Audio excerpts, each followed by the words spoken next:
The Los Angeles Lakers have won a 17th NBA title, an expected title by many in the fraternity. Firstly, Tristan, you must be extremely ecstatic over that dominant performance and yet another title for your favorite team.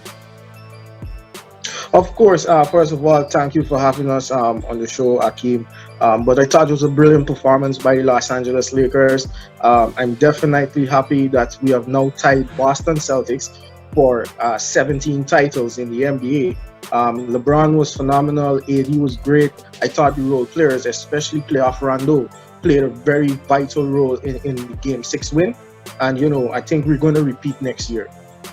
Jackman, what was it for you that was most impressive? The expectation at the end of Game 6, I guess, with the Kobe attire, that was a big talk about them never losing. We were at a tire that they would have done it. It didn't happen. It happened in Game 6. Well, what I think, first of all, it's really good to be on the show again.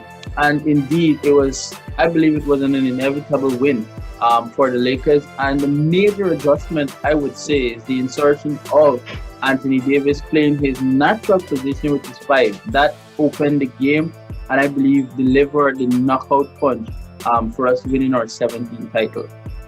When you saw the LA were up heading into that fourth quarter, there was a start about them being at 56-0, just far the best in the league and heading into that fourth quarter. I guess even by then, you maybe start to pop with champagne Tristan to know that based on history and stats, there was no coming back for Heat in that situation. Well, right now I'm still celebrating. As you can see, I'm in my Lakers jersey. But of course, I think it was definitely a great performance. 56-0 from the way the guys came out playing. Very fast in transition. Did not give Jimmy Butler a chance to get going from the defensive end. And of course, locking down some of the shooters of the Miami Heat and Duncan Robinson and Tyler Hero. I thought that was extremely important from the get-go to make that statement, and they played aggressively for the entirety of the game. Not take away from the Herculean effort of Jimmy Butler for this season. Definitely, especially in these finals, definitely he would have had an end. And I think the adjustment that the Lakers made in terms of making it a faster-paced game definitely sapped his energy, and having made him work even harder by sending double teams at him. Definitely it was the one thing that kept him in check, and it did not open the game for the rest of the players. And that 56-0 record is amazing. And hey, it's Lakers. We're known for that. No, both of you aren't those, I guess, organic King James fans, but you must be, I guess, applauding him for the effort he's put in, and also the fact that last year he said that he's going to deliver a title for Lakers, and he did it.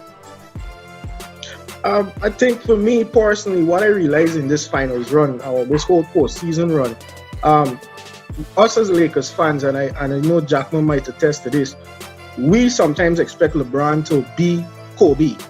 He doesn't have that Kobe mentality, and what I realized, he makes the right plays, quote unquote, and we have to accept him for who he is and what he brings to the team and what he brings to the NBA, and go with it from there. But he doesn't have that type of mentality like Kobe, but he still brings a lot more to the game of basketball. Yeah, and in the rich heritage of Lakers, I believe many fans and lots of sports media make the huge mistake of comparing Kobe Bryant, LeBron James, and Michael Jordan. I, as a Lakers fan and as well as a person that appreciates the game, LeBron James is a Magic Johnson who impacts the game entirely. And I believe he goes down with this win and with this performance and the MVP titles, the consistency throughout this particular playoff series and this final. He goes into what I believe is the top 2, clear of any player in the NBA with this performance. And as a Lakers fan, I'm appreciative that he's wearing the purple and gold and lifted our 17. The future of LA. At the post-match, LeBron spoke about the fact that he wanted to mentor Anthony Davis to become, all its potential. He wants to now, I guess, restart the Lakers dynasty. Are both of you are happy with the possible future of the Lakers, some more signings next season, or are you guys looking to, I guess, continue this dominance? If I may go first, looking forward, because I was actually addressing it earlier today, I believe that the plan is correct in terms of restarting the Lakers dynasty, but we must take a few things into consideration: the cap room, our flexibility, the talent that is available. And we have to take into account the other teams that are preparing. Some teams like the Golden State Warriors that didn't make the playoffs this year, are regrouped or refurbished. Brooklyn, and those teams will be coming again. And I can look for the Clippers as well.